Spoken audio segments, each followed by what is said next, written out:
पाकिस्तान के इस जासूसी जाल पर देखिए पूरा स्पेशल शो आपसे थोड़ी देर बाद 10:30 बजे। अब हम आपको लेकर चलते हैं भारत पाकिस्तान बॉर्डर के एक आउटपोस्ट पर, जहां से हमारे संवाददाता गौरव सावंत ने देखा कि किन शूरवीरों ने कैसे कैसे पाकिस्तान को धूल चटाई थी।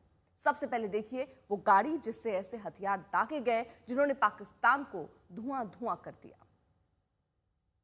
इस समय हम लोग एक एलएसवी यानी लाइट स्पेशलिस्ट व्हीकल में हैं, इंटरनेशनल बॉर्डर के बेहद करीब, और इस तरह की गाड़ियां एक गेम चेंजर साबित हुई।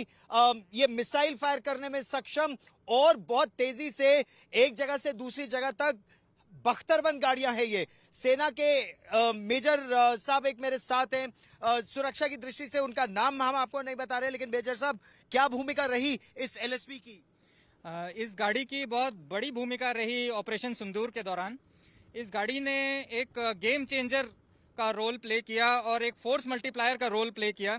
इस गाड़ी से हमने हथियार, एम्यूनेशन अपने फॉरवर्ड पोस्ट तक पहुंचाया और इसी गाड़ी की मदद से हमने ड्रोन सॉर्टीज की, रेकी मिशंस ऑर्गेनाइज किए, जिसकी वजह से हमें दुश्मन की इंफॉर्मेशन हासिल हुई और हमने उन पर भारी से भारी मात्रा में फायर गिराकर उन्हें निश्तो नाबूद कर दिया।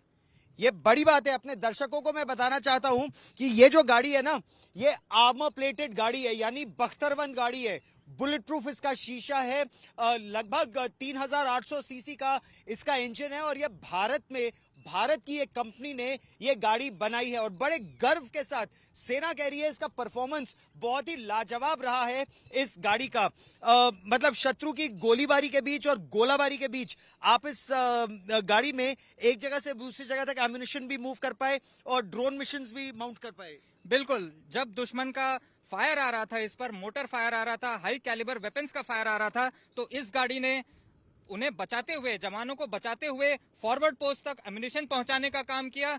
और इस गाड़ी ने वेपन्स भी, जो टूट फूट होती थी वेपन्स में, उसको जल्दी से जल्दी रिपेयर करने के लिए जिन लोगों की जरूरत पड़ रही थी, ये गाड़ी उनको पहुंचाने में बहुत कारगर रोल अपना रही थी। और सबसे अच्छी बात इसकी कि ये भारत में ही निर्मित है और इस जैसे ये बहुत गर्म इलाका है जहां पर हम हैं, इसमें एसी लगा है, तो इससे भी एक कंफर्ट फैक्टर रहता होगा। बिल्कुल, और जब दुश्मन की गोलाबारी आ रही थी और या हमारी मोटर्स फायर कर रही थी तो यहाँ की गर्मी और बढ़ जा रही थी। तो उस दौरान जो है, जब एसी जो है, जो लोगों को बहुत मदद कर रहा था ठंडा रखने में। और जैसे ये कॉनकॉर मिसाइल जो है, ये एक एटीजीएम को यानी एंटी टैंक गाइडेड मिसाइल को फायर करने में इसका इस्तेमाल किया गया, और ये बहुत ही एक तरह से कहा जाए तो गेम चेंजर है कि अगर दुश्मन आप पर फायरिंग भी कर रहा है, उसके बीचों बीच आप इसके कपोला से निकलकर आपने मिसाइल फायरिंग भी की हुई है। जी हाँ, और इस व्हीकल पे आप एटीजीएम माउंट करके फायर कर सकते हैं, आप एमएमजी माउंट करके फायर कर सकते हैं, ड्रोन रख करके उड़ा सकते हैं। इस तरीके से बहुत सारे काम कर सकते हैं और सेफ्टी के साथ कर सकते हैं, क्योंकि जैसा आपने बताया ये बख्तरबंद गाड़ी है, इस पे बुलेट का कोई असर नहीं आता, इवन एचएमजी फायर का भी कोई असर नहीं होता इस पर।